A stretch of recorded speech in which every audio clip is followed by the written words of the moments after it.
On va commencer. On va commencer le speed data. 4 minutes de présentation, aucune interaction avec la salle. On a 12 présentations. C'est extrêmement intense et ça va nous mettre de bonne humeur pour le quiz. Et donc, en premier orateur, j'appelle le docteur Assia Ajal de Paris.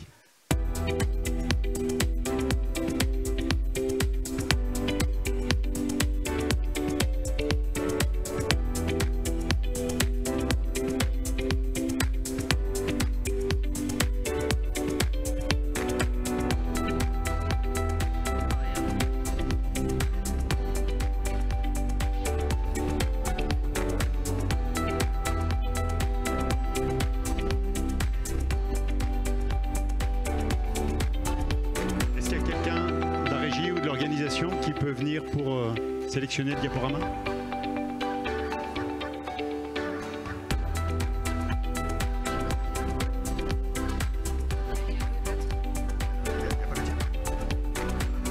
on est à 16h15, on n'est pas sur la bonne session. L'hôtel des cas cliniques, c'est pas celui-là. C'est la session précédente.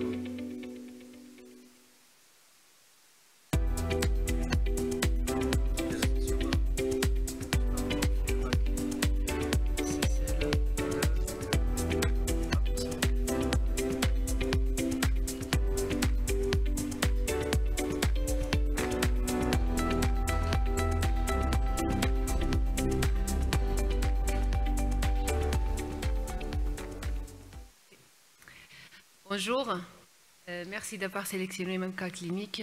Du coup, je vous rapporte le cas d'un patient de 72 ans qui a un antécédent d'orchidépidémite qui nous a été adressé devant la suspicion, devant la découverte fortuite d'un anévrisme de l'aorte thoracique ascendante sur un scanner thoracique qui a été fait pour une suspicion de Covid-19.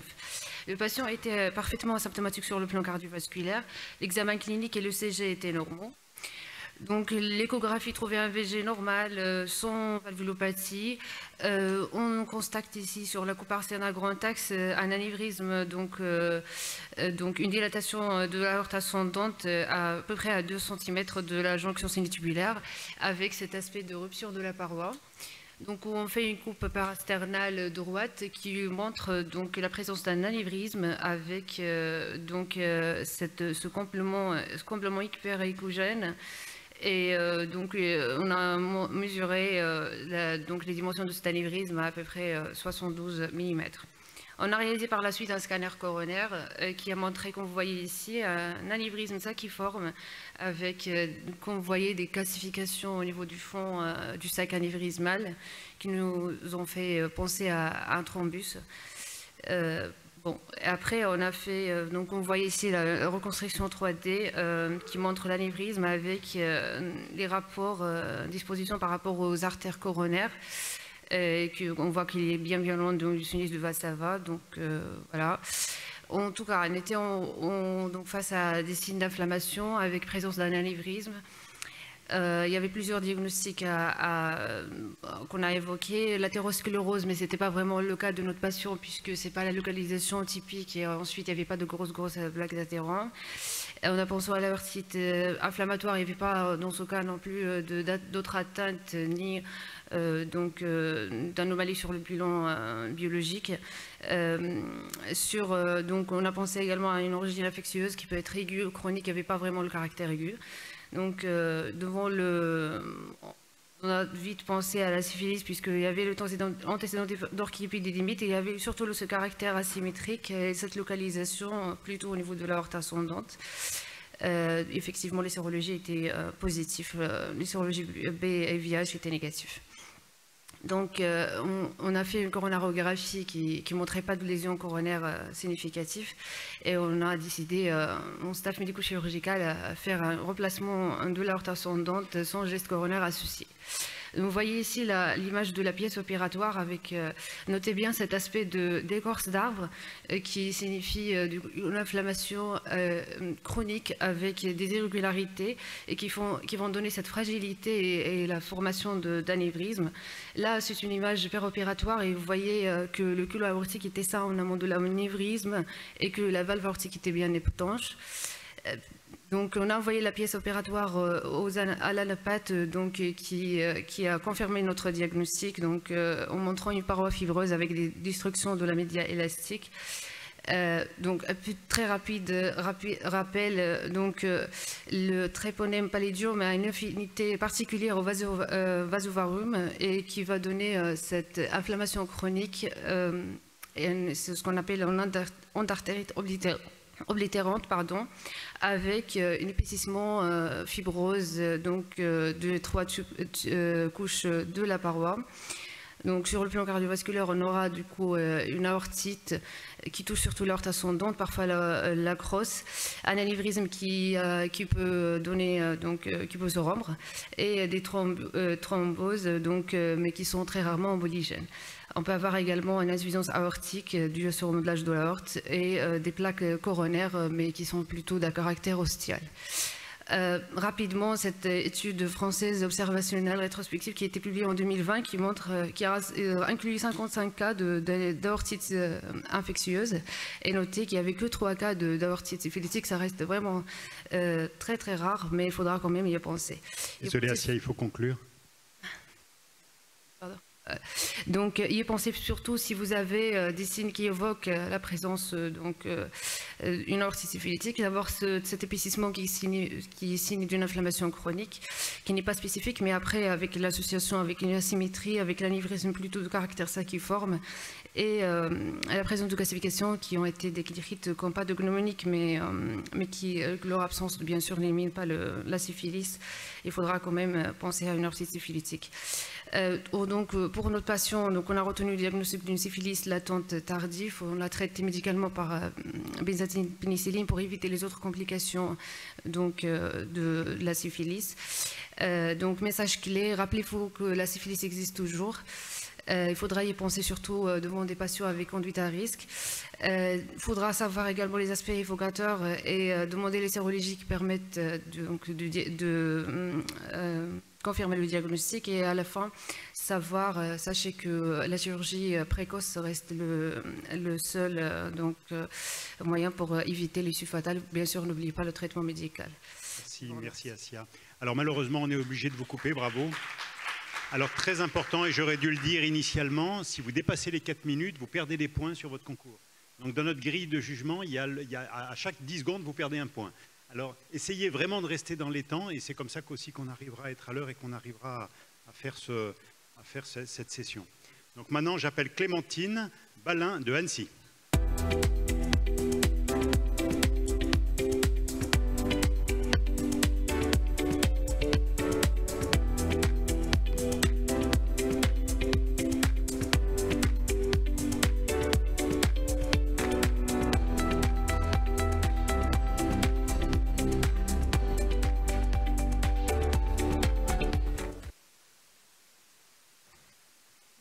Clémentine Balin, je suis interne en cardiologie à l'hôpital d'Annecy et je vais vous parler de la prise en charge d'une fistule coronaire en salle hybride. Il s'agit de Monsieur R, un homme de 61 ans aux antécédents d'endocardite infectieuse, prise en charge médicalement puis perdu de vue. Il revient pour une dyspnée d'effort avec à l'examen clinique un souffle cardiaque qui est continu sans signe d'insuffisance cardiaque majeure. Le CG montre notamment des ondes T négatives dans le territoire inférolatéral.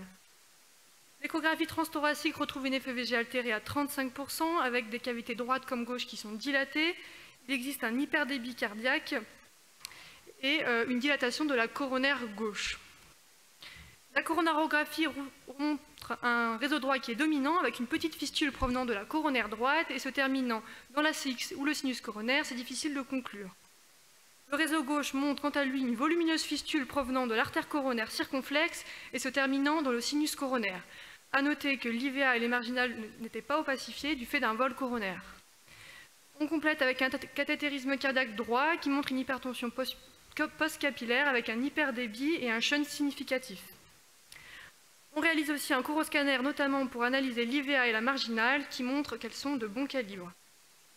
Pour ce qui est de l'épidémiologie, les fistules touchent environ 0,1 à 0,2% de la population et prennent leur origine dans plus de la moitié des cas dans l'artère coronaire droite et se terminent notamment entre l'artère pulmonaire, le ventricule droit et l'auricule droit.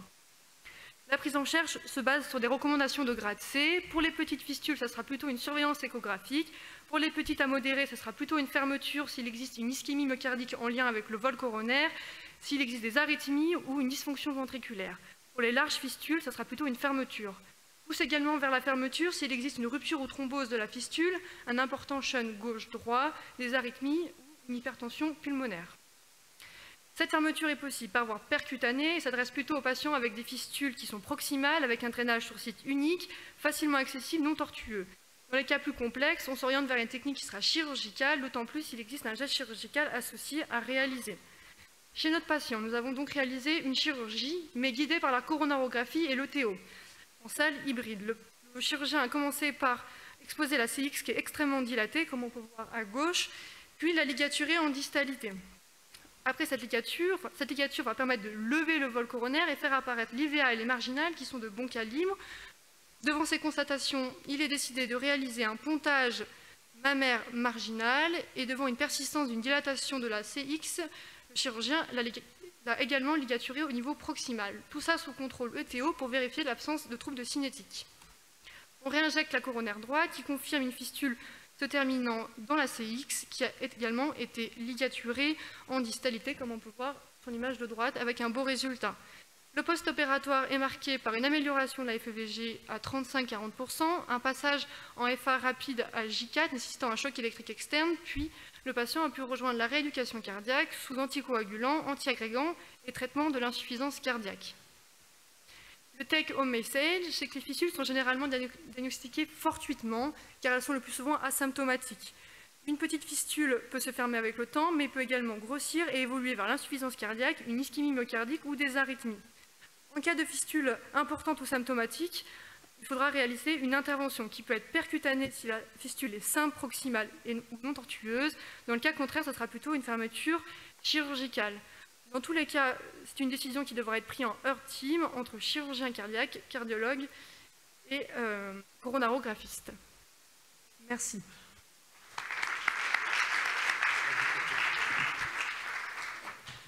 Merci pour votre ponctualité, bravo. Et donc on va passer au candidat suivant, donc, on va appeler donc Jérémy Barrault d'Aix-en-Provence.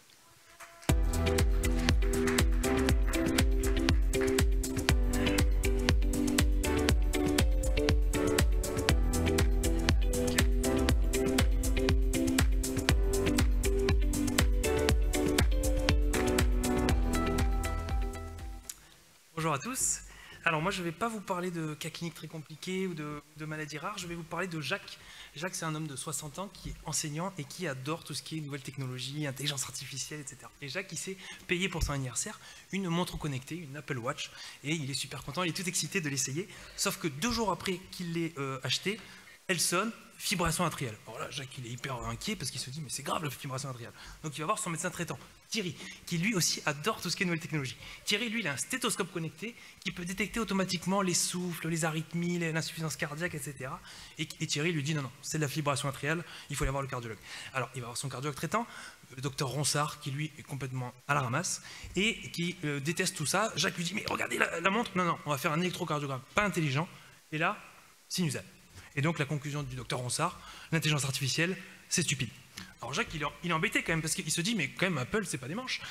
Ils ont publié un article, il me semble, dans un journal de la Nouvelle-Angleterre, là, qui était pas mal, avec 400 000 patients quand même, et qui disait que ça marchait bien leur algorithme. Et puis, Jacques, il sait qu'il y a d'autres startups, d'autres entreprises qui se sont lancées sur le sujet de l'analyse des arythmies, et qu'il y a des réseaux de neurones convolutifs, des choses très compliquées, et que quand même, il y avait des bons résultats. Et il sait aussi que l'intelligence artificielle elle est déjà utilisée dans d'autres domaines en cardiologie, dans la segmentation automatique de l'IRM cardiaque, sur l'échographie, on peut faire des mesures automatiques dès aujourd'hui, voire même sur des imageries de scopie, des reconstructions 3D ou des reconstructions de la cartographie d'activation du cœur. Et puis, Jacques, alors il a même trouvé, c'est une petite anecdote, mais il a trouvé sur l'Apple Store une application qui permet, en prenant une photo d'une radio, de détecter la marque d'un pacemaker. Bon, il ne sait pas à quoi ça sert, mais il a trouvé ça génial. Bon, mais du coup, Jacques, il se dit, mais qu'est-ce que c'est que l'intelligence artificielle? Parce que finalement, j'ai pas bien compris. Lui, il a en tête les films qu'il a vus, mais ça répond pas vraiment à la question. Du coup, qu'est-ce qu'il fait, Jacques? Il prend le Larousse. Et dans le Larousse, il voit que c'est en fait des machines capables de simuler l'intelligence humaine. Mais là, ça ne répond toujours pas à la question, parce qu'il se dit, bah, ça ne veut rien dire. En plus, les machines, elles évoluent tellement vite qu'il y a 20 ans, les trucs qu'on paraissait complètement fous, aujourd'hui, bah, c'est nul, quoi. Un ordinateur qui bat quelqu'un aux échecs, franchement, dans n'importe quel smartphone, on a ça. Donc, bon, il n'est pas clair. Par contre, cette histoire de réseau de neurones, quand même, il a trouvé ça quand même assez fou, parce que Jacques, il est prof de maths, et d'avoir reproduit des algorithmes mathématiques qui reproduisent des neurones humains, il a trouvé ça incroyable. Et Jacques, il se dit, si là, aujourd'hui, on est capable de faire de telles choses, ça veut dire que dans 10 ans, quand on aura des patients qui seront connectés, bardés de capteurs, et qu'on aura des grandes bases de données, et puis des plateformes qui permettront d'agréger toutes ces données, mais on va pouvoir, mais ça sera bienvenu à Gattaca, quoi. C'est-à-dire qu'on va prédire la mort subite 10 ans à l'avance, on va pouvoir sélectionner les patients pour la prévention, pour donner les bons traitements aux bons patients, on pourra même choisir lesquels auront besoin d'un défibrillateur, par exemple, et puis bien sûr libérer du temps, et puis on pourra prédire les insuffisances cardiaques, et on pourra même faire un jumeau numérique. Alors ça aussi, il trouve ça fou. Il se dit, mais si on crée un jumeau virtuel, un cœur virtuel, sur lequel on pourra tester, d'un vrai patient, sur lequel on pourra tester des traitements, des ablations, des techniques de resynchronisation, ça permet de préparer les interventions, de faire de la formation, etc. Et là, Jacques se dit, mais c'est une véritable révolution. Et il se dit, mais que font les cardiologues? Donc le conseil de Jacques, formez-vous. Je vous remercie d'avoir écouté.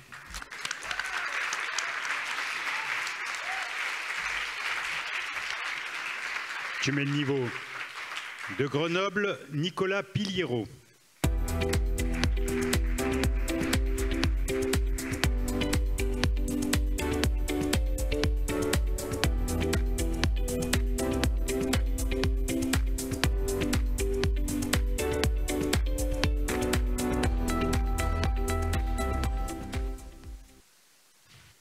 Bonjour à tous, je suis très heureux de vous présenter ce topo sur MitraClip et insuffisance mitrale ischémique aiguë. Alors je remplace le docteur Blanc-Vanet qui n'avait pas prévu d'accoucher sur Paris. Je n'ai pas de conflit d'intérêt si ce n'est que je participe à toutes les procédures, ce qui en est déjà pas mal. Donc en introduction, il faut rappeler que l'insuffisance mitrale ischémique aiguë, c'est une complication grave de l'infarctus. On sait que dès que l'insuffisance mitrale elle est au moins modérée dans l'infarctus du myocarde, on a une altération du pronostic. Il n'y a finalement pas beaucoup de recommandations sur la prise en charge. Le MitraClip, c'est une technique de réparation bord à bord de la valvulopathie mitrale qui est réservée uniquement aux formes inopérables ou à très haut risque.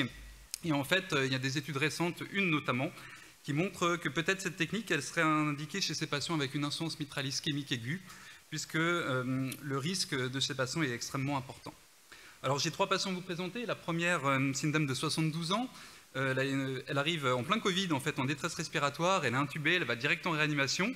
Et puis en fait, ils se rendent compte que c'est pas le Covid, il y a la nécrose inférieure sur l'électrocardiogramme, une thrombose reperfusion sur la coronaire droite, et une insuffisance mitrale ischémique aiguë sur restriction du feuillet postérieur. Elle est inextubable, et donc il nous la confie, on lui met un gros stent sur la coronaire droite, et on lui implante 2 clips, avec un résultat qui est très satisfaisant immédiatement, avec une fuite résiduelle grade 2. La dame, elle est extubée à J1, elle rentre à domicile à J8. Et en fait, dans le temps, on voit une réapparition d'insuffisance mitrale de manière progressive. Et cette dame, on va l'opérer à 18 mois après son infarctus, avec des suites tout à fait simples en chirurgie programmée. La deuxième patiente, elle a 79 ans, c'est un peu le même tableau, elle vient pour de l'OAP, et puis sur l'électrocardiogramme, elle a l'infarctus semi-récent. Elle a une occlusion récente de la coronaire droite, une thrombose chronique de la circonflexe, et puis une sténosérie de l'IVA. Et puis vous voyez à l'échographie, il n'y a pas besoin d'être un spécialiste, elle a l'IM torrentiel. Là aussi, on décide collégialement d'une prise en charge interventionnelle. On revascularise l'IVA qui était le seul territoire viable. Et puis on implante 2 clips avec un résultat très satisfaisant, une insuffisance mitrale résiduelle grade 1. Et cette dame, elle va très bien, elle est sortie du ZIC à J2 et depuis elle va toujours très bien. Le dernier patient, il a un profil encore différent, 75 ans, antécédent de RVA bio et de pontage sur le réseau gauche. Il vient toujours pour le même tableau, des douleurs thoraciques avec de l'insuffisance cardiaque.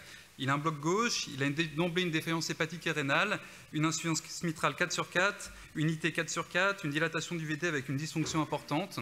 Il est clairement en état de choc, il est sous amine. Et donc ce patient, on va aussi décider une prise en charge interventionnelle par MitraClip. On implante 2 clips, on est très content de nous, on dit il n'y a plus de fuite. Et puis on retire le matériel et là, le patient il se met à désaturer de manière massive. Et en fait, il va chanter droit-gauche sur le trou de la transseptale. On va le fermer en urgence, mais malheureusement, il évoluera vers la défaillance multiviscérale. Et ce patient, il décédera dans notre service 2 jours après la procédure. Donc en conclusion, l'ischémie ischémique aiguë, c'est une complication sévère et qui est toujours difficile à prendre en charge. On a 3 patients qui ont un profil initialement assez similaire et qui ont des trajectoires qui sont très différentes. Moi, je pense que la place du MitraClip, elle est importante dans cette situation, en sachant que c'est une procédure de compromis. D'une part, l'idée, c'est de baisser un peu le risque du patient et de le faire sortir de la phase aiguë. Et puis, on a toujours cette possibilité de bridge vers la chirurgie, qui est une solution tout à fait acceptable, je pense. Bien sûr, il y a d'autres études nécessaires pour évaluer cette stratégie. Merci.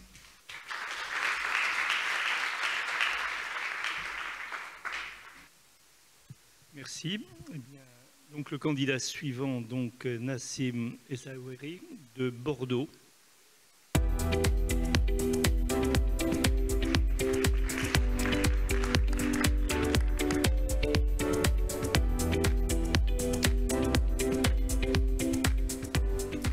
Bonjour à tout le monde et tout d'abord merci au CNCH de me permettre de présenter ce cas clinique. Je vais vous parler de OVNI pour objet ventriculaire non identifié qui est le cas clinique d'aujourd'hui.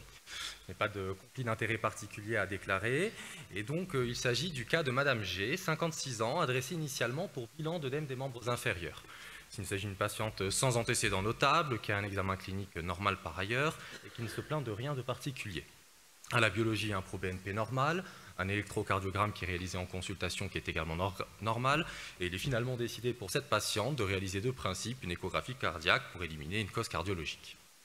Quelle ne fut pas notre surprise quand sur cette échographie cardiaque que l'on s'attendait être normale, on met en évidence donc une image apicale qui mesure 20 x 15 mm, assez mobile, sur un cœur qui par ailleurs a une bonne fonction biventriculaire et sans trouble de la cinétique segmentaire en regard de la masse. Donc, on peut effectivement le voir sur différentes coupes, ici en 2 cavités, et ici un peu zoomé, où on voit effectivement que cette masse est assez mobile.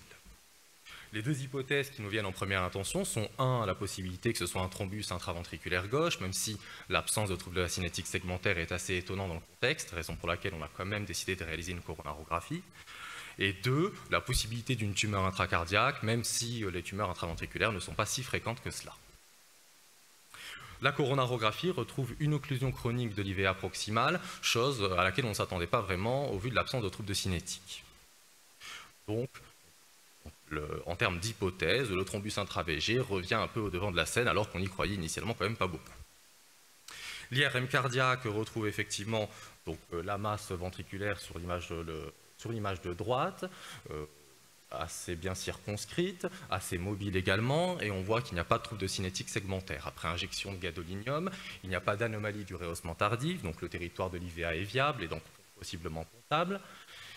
Mais finalement, l'injection de gadolinium nous montre également que cette masse, elle se rehausse particulièrement, ce qui montre qu'elle est hypervasculaire, qu'elle est vascularisée, et donc cela a tendance à éliminer le diagnostic de thrombus intra-VG et nous remettre plutôt le diagnostic de tumeur intracardiaque au devant de la scène.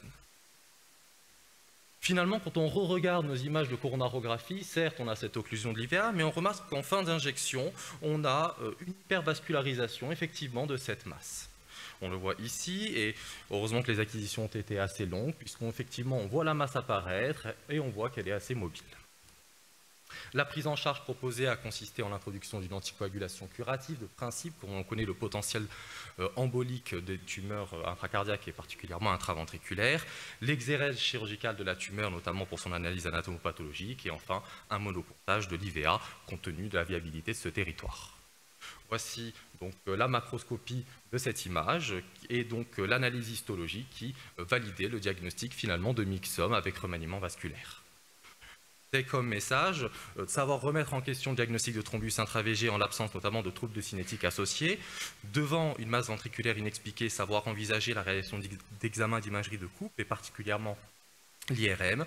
Et enfin, ces tumeurs intracardiaques et particulièrement en position ventriculaire sont classiquement d'indication chirurgicale devant le risque à la fois embolique mais également d'obstruction et d'arythmie qui peut exister et qui a été décrit dans la littérature. Je vous remercie pour votre...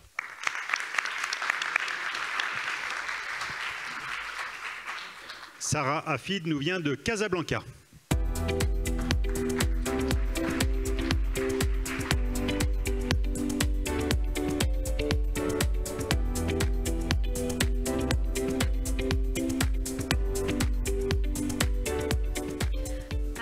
bonjour à tous. Déjà, merci de m'avoir donné cette opportunité de présenter ma série de cas devant vous aujourd'hui.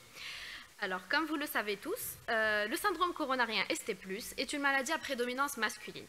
Cependant, le syndrome coronarien est responsable de 4 à 6 fois plus de décès que le cancer du sein chez la femme. Donc, l'objectif de notre étude était de déterminer justement les caractéristiques du ST+ chez la femme en comparaison avec les hommes. Donc, rapidement, il s'agissait d'une étude rétrospective descriptive incluant tous les patients admis à l'hôpital Cheikh Khalifa de Casablanca pour syndrome coronarien ST+. Le recueil des données a été effectué dans le respect total de l'anonymat des patients et analysé avec le logiciel SPSS 28. Donc, concernant mes résultats, l'incidence était plus basse dans le groupe des femmes, environ 20%, qui ont en plus environ 3 ans de plus à l'admission avec une moyenne d'âge aux alentours de 63 ans. Ces femmes ont aussi cette particularité de présenter beaucoup plus de facteurs de risque cardiovasculaire traditionnels, mais aussi une association de facteurs de risque cardiovasculaire, notamment le diabète et l'HTA, avec des différences quand même significatives. Cliniquement, la douleur est moins souvent typique chez les femmes qui ont tendance à présenter des tableaux cliniques plus riches, avec notamment plus de symptômes associés.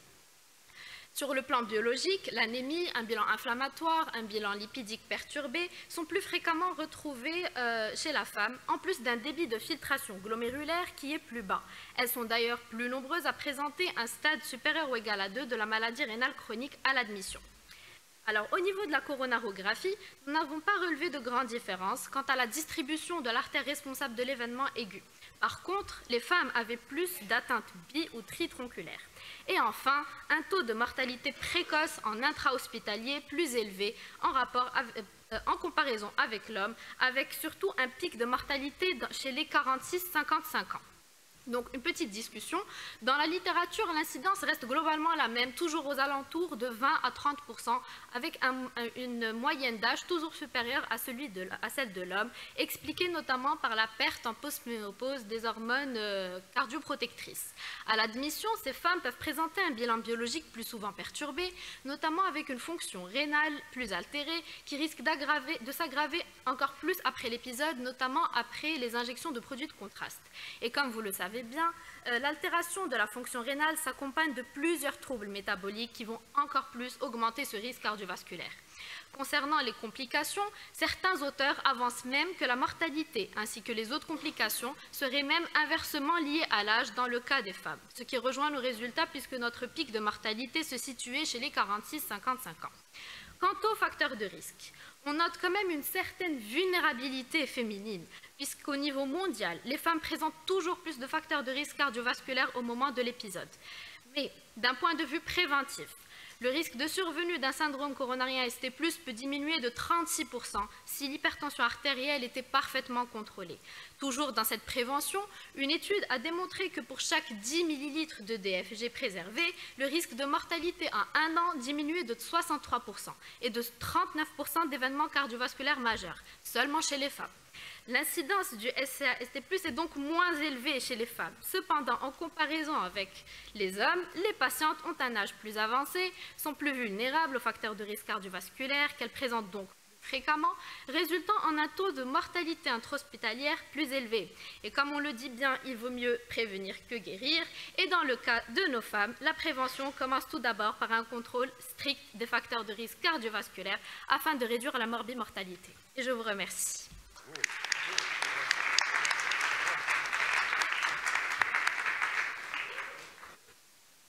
Voilà donc le candidat suivant, donc vient de Paris, Abdelhakim Assil.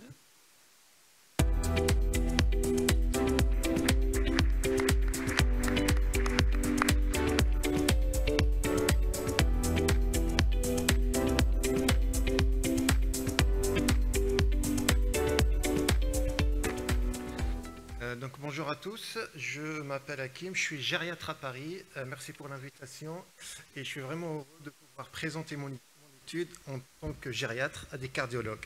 Donc cette étude-là, c'est Préserve HF, à travers laquelle on a essayé de chercher un effet d'une thérapie combinée par un bêta-bloquant et un inhibiteur système rénine-angiotensine, aldostérone, dont l'insuffisance cardiaque à fraction d'éjection préservée chez les personnes âgées.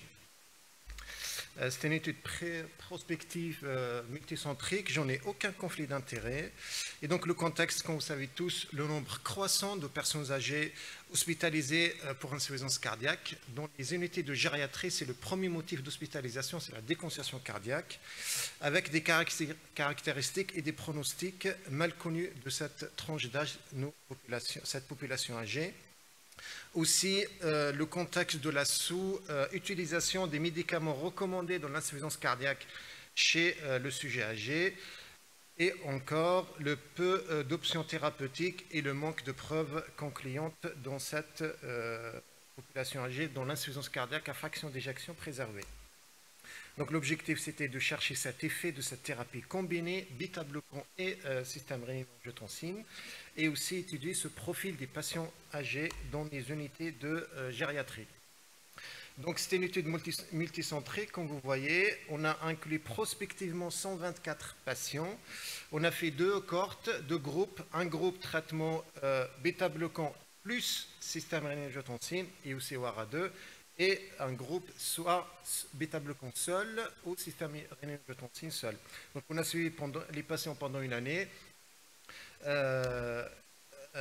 Et on a cherché donc d'abord les caractéristiques des patients. C'était des patients âgés, voire très âgés. Vous voyez, 88 ans d'année moyenne d'âge. Les patients traités étaient un peu moins jeunes, mais ça reste 85 ans, c'est âgé quand même. Les patients traités, ils étaient un peu plus hypertendus. À part ça, il n'y a pas de différence significative dans le reste des caractéristiques, c'est-à-dire la fragilité, elle était presque pareille entre les deux groupes. Durant l'hospitalisation, un des facteurs déclenchants de la déconcentration cardiaque, il y avait le changement thérapeutique plus chez les personnes traitées que les patients non traités. Les antiprobiens étaient pareils dans les deux groupes. Les patients traités, ils ont bénéficié de plus d'échographie cardiaque durant l'hospitalisation. Ils ont bénéficié aussi de plus de doses de diurétiques de l'azélix enlevé pendant les premières 48 heures. Et ils ont bénéficié de plus de suivi à la sortie d'hospitalisation. Donc, à un an de suivi, le traitement était bénéfique. Le traitement combiné, c'est-à-dire bêta-bloquant et inhibiteur système rénine-angiotensine, était bénéfique. Le critère de jugement principal était réhospitalisation pour déconcentration cardiaque et mortalité toutes causes confondues. Donc en conclusion, ça marchait. On va élargir l'étude en fait pour savoir est-ce que c'est vraiment été plus favorable. On va élargir les centres et le nombre des patients. Et comme vous voyez, il n'y a pas vraiment de différence, donc grande différence entre les deux profils, c'est-à-dire les patients qu'on a traités et les patients non traités. Mais la différence, c'était juste que les sentiments du médecin et les recommandations et la prise en charge dans chaque unité de service. Je vous remercie.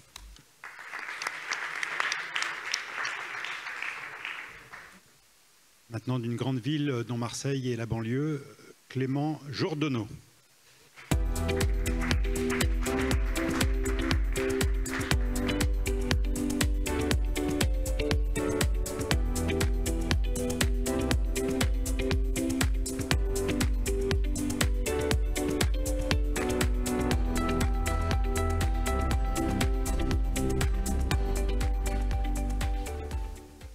Mesdames, Messieurs, bonsoir. Je m'appelle Clément Jourdonneau, je suis docteur junior en cardiologie interventionnelle sur l'hôpital d'Aix-en-Provence. Je vais vous présenter un cas qu'on a eu récemment dans le service. Il n'est pas de lien d'intérêt potentiel à déclarer. Il s'agissait donc d'un patient âgé de 19 ans, sans antécédent ni traitement, qui s'est présenté aux urgences pour douleurs thoraciques et dyspnée. 6 semaines auparavant, il avait bénéficié d'une première injection avec un vaccin contre le Covid-19. 3 semaines plus tard, il avait bénéficié de sa seconde injection, puis les symptômes sont apparus et vont persister jusqu'à son admission aux urgences. À son arrivée aux urgences, l'examen clinique était sans particularité hormis une tachycardie. L'électrocardiogramme retrouvait une tachycardie sinusale à 123 battements par minute, sans autres anomalies notables. Sur le plan biologique, la CRP était à 98 mg par litre, la troponine était normale. Le patient avait bénéficié d'un scanner thoracique qui objectivait un épanchement péricardique circonférentiel abondant de 20 mm en regard du ventricule droit. Le patient était stable sur le plan hémodynamique et le diagnostic de péricardite post-vaccinale a été diagnostiqué. Au vu de l'abondance de l'épanchement péricardique, le patient a été hospitalisé en soins intensifs de cardiologie. Un remplissage vasculaire a été initié ainsi qu'un traitement par aspirine 1 g 3 fois par jour et colchicine 0,5 mg par jour. Cependant, dans les 48 heures suivant son admission, le patient a présenté une acutisation de sa douleur thoracique ainsi qu'une hausse des facteurs et des marqueurs de l'inflammation. Il présente également une dégradation sur le plan hémodynamique et le diagnostic de tamponnade sera rapidement posé. Il bénéficiera rapidement en urgence d'un drainage percutané qui ramènera 500 ml de liquide sérohématique. Bien que l'étiologie post-vaccinale est suspectée dans un premier temps, nous avons quand même réalisé un bilan étiologique complet qui sera normal. L'évolution sera ensuite favorable avec une régression de la douleur thoracique, une régression des marqueurs de l'inflammation sans reconstitution de l'épanchement péricardique. En revanche, l'ETT que nous avons réalisé met en évidence des signes de constriction à l'échographie cardiaque. Nous retrouvons donc un déplacement respirodépendant du septum interventriculaire, un strain reversus ainsi qu'un annulus reversus. Au vu de la chronologie des événements, nous avons évoqué le diagnostic de péricardite constrictive transitoire. Le patient sortira finalement après 7 jours d'hospitalisation avec un traitement par colchicine et aspirine à posologie dégressive. Le patient également aura une contre-indication de 3 mois à une activité sportive et nous le reverrons 3 mois après sa ressortie pour un contrôle échographique qui notera la régression de l'ensemble des signes de constriction en échographie qui confortera notre diagnostic initial de péricardite constrictive transitoire. En conclusion, dans les suites d'une vaccination en Covid-19, la péricardite post-vaccinale reste rare et bénigne dans la majorité des cas. La tamponnade cardiaque est un effet secondaire rarissime avec uniquement 3 cas reportés dans la littérature. Une progression vers une péricardite constrictive transitoire reste un cas exceptionnel. Elle survient durant la phase subaiguë inflammatoire et elle est réversible après traitement médical et régression de l'inflammation. À noter que cette présentation ne doit en aucun cas déprécier les bénéfices d'une vaccination de masse au Covid-19. Je vous remercie de votre attention.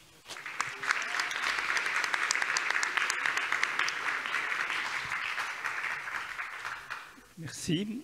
Eh bien, nous appelons maintenant mademoiselle Nathalie Noirclair.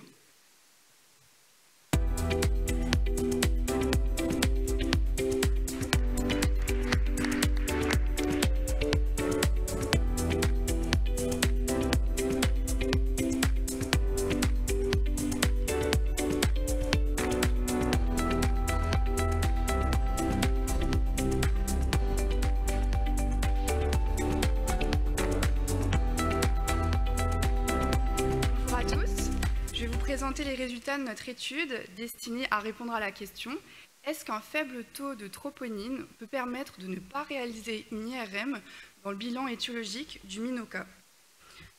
L'IRM a un rôle clé dans le diagnostic étiologique de MINOCA, mais on sait que certains facteurs diminuent sa performance diagnostique et également tous les centres n'ont pas le même accès à cet examen. Les objectifs étaient donc, à partir du registre criminal, qui était un registre destiné à évaluer chez des patients avec MINOCA le pourcentage de reclassement de diagnostic étiologique. Nous avons inclus tous les patients qui avaient un pic de troponine disponible et nous avons voulu déterminer si un faible pic de troponine et ou un long délai avant la réalisation de l'IRM diminue son rendement diagnostique. C'est une étude observationnelle multicentrique française qui a inclus des patients qui avaient tous des critères de syndrome coronarien aigu avec ou sans sus-décalage, douleur thoracique, troponine positive et coronarographie qui ne montrait pas d'occlusion coronaire significative. Nous avons, pour harmoniser, comme chaque centre a des techniques de prélèvement de troponine différents, nous avons défini le ratio de troponine qui correspond au pic de troponine sur la valeur de positivité de troponine du laboratoire. Et nous avons classé les IRM selon résultat contributif si une anomalie était retrouvée, ou normal si pas d'anomalie était retrouvée. Pour l'analyse et voir le lien entre IRM et ratio de troponine, nous avons fait 3 groupes d'échantillons de taille suffisante pour analyse. Et donc il y avait un groupe avec troponine inférieure à 10, entre 10 et 99, plus de sang. Nous avons fait la même chose pour voir le lien entre IRM, le délai de réalisation de l'IRM par rapport au début de la douleur et sa contributivité, avec un groupe où l'IRM était réalisé avant 4 jours, un groupe entre 4 et 17 jours et après 17 jours. Les résultats, nous avons analysé 307 patients, il y a eu 228 patients chez qui un diagnostic a été retrouvé, donc 76%, et 79 chez qui l'IRM était normal. Les caractéristiques entre les deux groupes, il y avait une différence concernant l'électrocardiogramme qui était modifié dans le groupe IRM contributive. Il y avait également plus d'infections actives et un délai entre les symptômes et la réalisation de l'IRM qui était plus court. Si on s'intéresse à la contributivité de l'IRM selon le taux de troponine, on voit finalement que même les patients avec un ratio bas, donc inférieur à 4 ou entre 4 et 8, on a 60% chez qui on a un diagnostic qui a été retrouvé. Quelles sont les étiologies? Plutôt une grande partie myocardite, ensuite infarctus du myocarde, quelques cardiopathies hypertrophiques et des syndromes de Takotsubo. En analyse multivariée, ce qui est ressorti, c'est qu'une IRM réalisée après 17 jours est associée à 5 fois plus de chances d'avoir une IRM normale. Pour ce qui est du taux de troponine, on voit que plus il est élevé, plus les chances d'avoir une IRM normale sont faibles. Si on s'intéresse ensuite aux diagnostics qui ont été identifiés par IRM, on voit que quand l'IRM a été réalisé après 17 jours, on a une proportion plus basse de syndrome de Takotsubo et ça correspond en fait avec l'évolution de cette maladie puisqu'on sait que ce sont des modifications cardiaques transitoires et on comprend bien que plus le délai est long avant la réalisation de l'IRM, plus l'IRM a de chances d'être normale. On a répondu à notre question. L'IRM devrait être réalisé dans un délai de 2 semaines et demie suivant les premiers symptômes, avant la résolution des anomalies cardiaques transitoires, et un faible taux de troponine ne devrait pas exclure la réalisation d'une IRM cardiaque. Merci.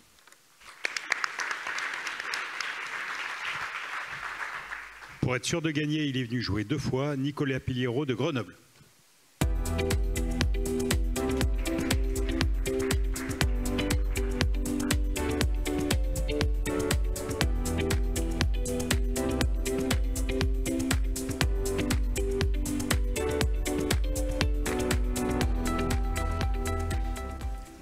Bonsoir, donc je vais vous présenter cette fois-ci un cas d'embolie pulmonaire sévère qui a été traité par thrombectomie avec le système FlowTriever.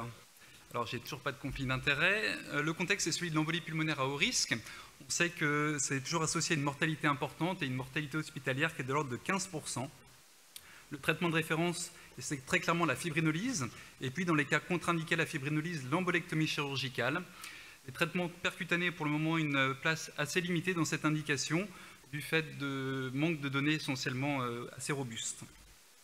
Alors notre patiente, elle a 72 ans, elle vient au départ pour un AVC, elle a des antécédents de cardiopathie dilatée à fraction d'éjection de 30%, elle est porteuse d'un défibrillateur en prévention primaire.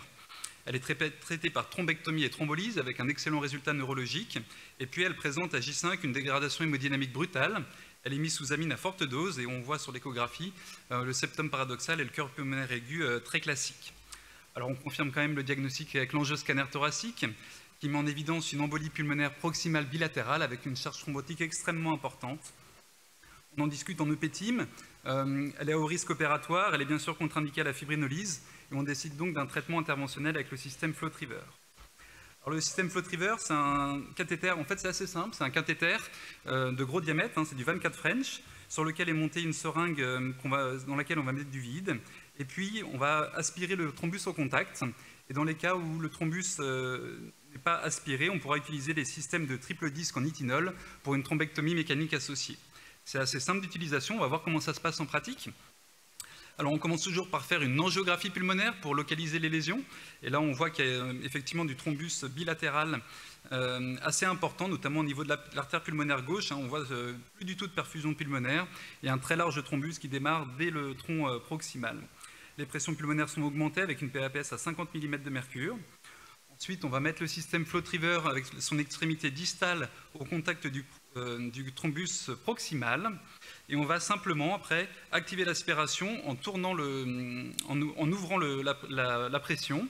On récupère d'un seul coup le sang avec le caillot. Et on voit de multiples fragments dans la seringue à ce moment-là. Alors là, on a réalisé 2 aspirations de chaque côté, dans la paix droite et dans la paix gauche, et vous voyez la masse thrombotique est extrêmement importante. on fait toujours un contrôle final et on voit la différence là, entre avant et après thrombectomie avec une récupération très, très importante du flux pulmonaire et une amélioration hémodynamique. Cette dame, on a sevré les amines dans les heures qui ont suivi et elle est sortie des soins intensifs à J1 de l'intervention. Alors en conclusion, le FlowTriever, c'est à mon avis un très bon outil dans les EPA au risque, essentiellement parce qu'il y a un gros orifice d'aspiration, ce qui permet d'aspirer des grosses masses thrombotiques. L'efficacité, elle est immédiate, c'est assez simple d'utilisation. Alors bien sûr, il faudra compléter ça avec d'autres études. Et vous voyez un cas récent qu'on a publié là, de thrombus enclavé dans le foramen ovale perméable, et on a récupéré toute la limace en une simple aspiration. Voilà, je vous remercie pour votre attention.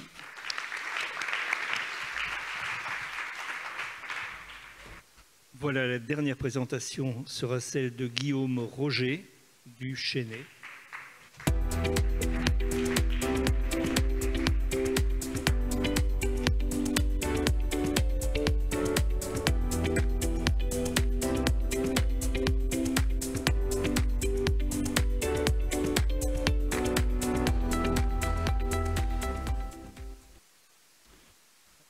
Bonsoir.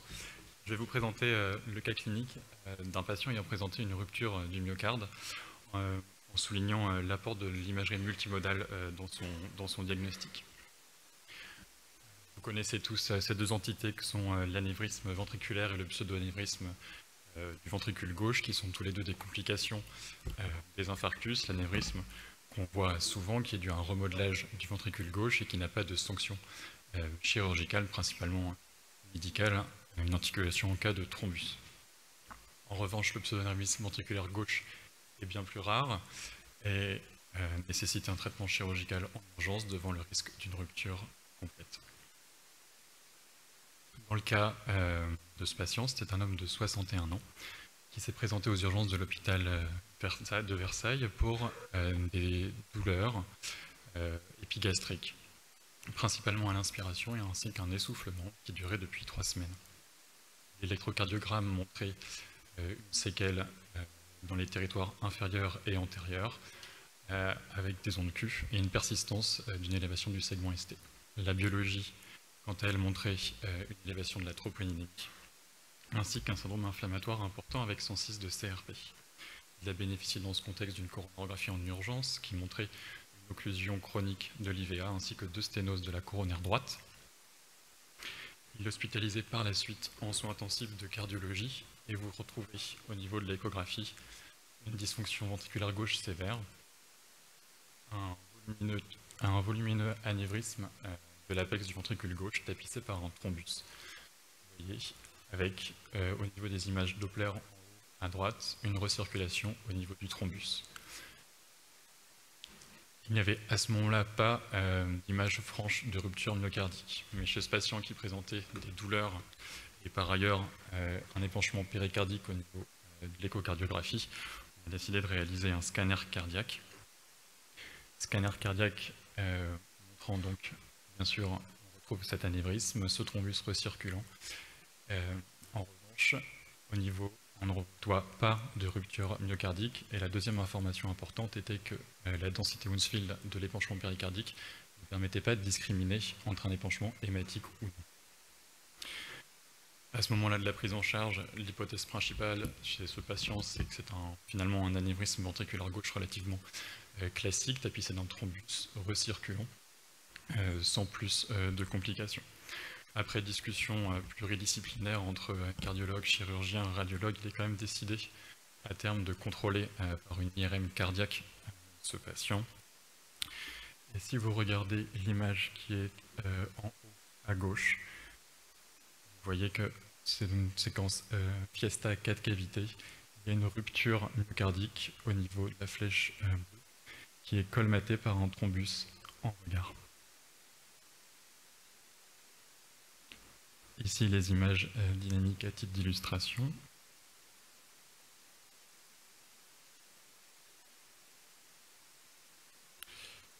Dans ce contexte, le patient a été adressé en urgence pour une intervention chirurgicale. Et vous voyez ici les constatations péropératoires avec les différents temps de l'intervention. À l'image A, vous voyez donc la rupture du myocarde tapissée par le thrombus. au sein d'un anévrisme volumineux avec une paroi très fine. Le chirurgien procède d'abord à l'excision de l'anévrisme, il retire le thrombus et donc cette partie rompue au milieu de l'anévrisme. La suite de la technique, c'est une suture avec du péricarde équin et un patch en dacron. Le patient a pu sortir 7 jours après son intervention. C'est donc un cas qui illustrait l'intérêt de l'imagerie multimodale dans des cas complexes, et en l'occurrence chez ce patient qui présentait une forme mixte, à la fois un anévrisme ventriculaire gauche et un pseudo-anévrisme en son sein. Je vous remercie.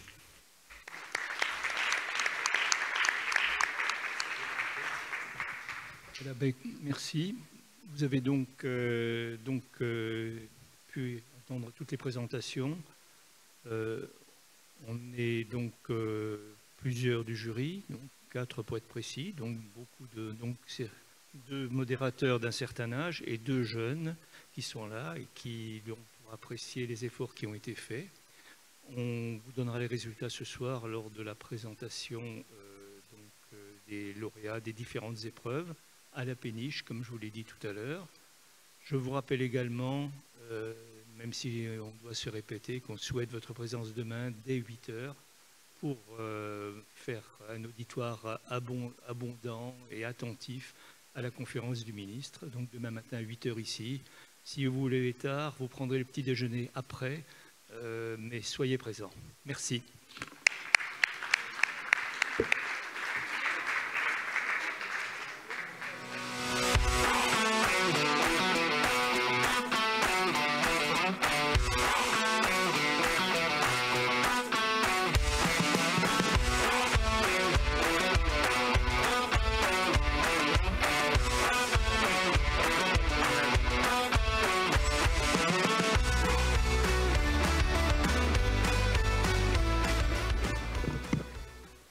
Sur ce PC,